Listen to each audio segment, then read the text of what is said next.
अच्छा, बहुत smart traders हैं, वो मुझे भेजते रहते हैं डेटा कि देखिए बिल्कुल हमारे हिसाब से तो मार्केट बहुत अच्छी चल रही है। हो सकता है वो कुछ स्मार्ट ट्रेडर्स हैं, तभी तो वो स्मार्ट ट्रेडर्स हैं और तभी तो वो पैसा बना रहे हैं उस हिसाब से। लेकिन यहाँ बात हो रही है हमारी एक एवरेज रिटेल ट्रेडर की। आशीष, हमारा चैनल जो है ना वो एवरेज रिटेल ट्रेडर देखता है। मैं उनके लिए बात करता हूँ। मुझे पता है बहुत लोग ये बोलते हैं कि आपने कभी ट्रेडिंग की नहीं तो आपको क्या पता। ठीक है, लेकिन मैं रिप्रेजेंट करता हूँ उस स्पेस को जो या तो अपने रिटायरमेंट का पैसा मार्केट में लगा रहा है या अपना पॉकेट मनी मार्केट में लगा रहा है या कुछ भी, या कई लोग ऐसे हैं जो एज स्टॉक मार्केट अपना प्रोफेशन बनाना चाहते हैं। सबके पास वो फैसिलिटीज़ अवेलेबल नहीं है। बिल्कुल। और वो चाहते हैं कि मार्केट में पैसा बने, उनका पैसा टूट रहा है, तो इवेंचुअली हम उसकी बात कर रहे हैं। देखिए, एक तरफ है एफआईएस की करोड़ों की मशीन, और उन करोड़ों की मशीन चलाने के लिए वो हायर करते हैं आईआईटी और आईआईएम के टॉपर्स 4-4 करोड़ की सैलरी देकर, जो बहुत ही ब्रिलियंट माइंड्स होते हैं। उनसे आप नहीं भिड़ पाएंगे। तो क्या ज़रूरत है उनसे भिड़ने की? इनसे भिड़ना आसान नहीं है क्योंकि इनका तरीका अलग है। अच्छा, पिछले कुछ दिनों में मार्केट में एक और इंटरेस्टिंग चीज़ हो रही है। मार्केट सारे लॉजिकल स्टॉप लॉसेस खाकर उसके बाद दूसरी तरफ का मूव दिखाता है, लॉन्ग साइड पर भी, शॉर्ट साइड पर भी। फ्राइडे को दोनों हुए। फ्राइडे को मार्केट ने दोनों तरफ को ट्रैप किया।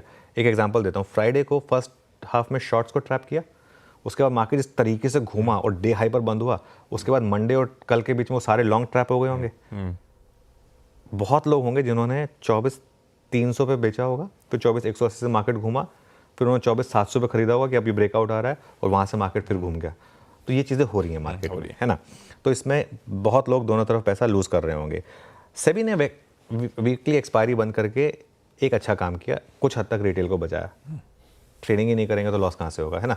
तो अब लेकिन कुछ और की भी ज़रूरत है मेरे ख्याल से, ये इंडेक्स मैनेजमेंट, क्योंकि काफ़ी हद तक मुझे लग रहा है कि मार्केट में इंडेक्स मैनेजमेंट हुई है। मैं बार बार कह रहा हूँ, इलीगल कुछ भी नहीं है, सबको हक है पैसा बनाने का, लेकिन ये जो इंडेक्स मैनेजमेंट हो रही है कहीं बहुत ज़्यादा तो नहीं हो रही है, और उसमें कहीं रिटेल बहुत ज़्यादा तो नहीं फंस रहा है। लेकिन अगेन मैं एक ही सवाल पूछता हूँ, जब मार्केट आपको थीम्स दे रहा है और थीम्स में अच्छा पैसा बन रहा है, स्टॉक स्पेसिफिक में अच्छा पैसा बन रहा है, तो कुछ टाइम के लिए छोड़ दीजिए इंडेक्स को। ये वॉलेटिलिटी हमेशा नहीं चलेगी, एक बार इसमें भी इक्विलिब्रियम सेट होगा, एक बार सब जो नई रियलिटीज़ हैं उसके साथ सब अलाइन हो जाएंगे अपने आप को, फिर वापस नॉर्मल मार्केट भी आएंगी, वापस ट्रेंडिंग मार्केट भी आएगी। ऐसा नहीं है कि मार्केट इसी तरीके से चॉप चॉप करता रहेगा, ट्रेंडिंग मार्केट्स भी आएंगी, उसमें पार्टिसिपेट करिए। रिटेल को ज़रूरत है। मैं हमेशा बोलता हूँ, कभी भी आप ट्रेड लेते हैं ना, आपके 4 आउटकम होते हैं: बड़ा प्रॉफिट, बड़ा लॉस, छोटा प्रॉफिट, छोटा लॉस।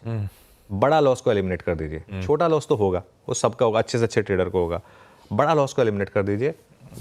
उसके लिए सबसे ज़रूरी है कि मार्केट के मैसेज को समझना। इस समय इंडेक्स में ट्रेडिंग करके बड़ा लॉस हो रहा है, उससे बचने की ज़रूरत है।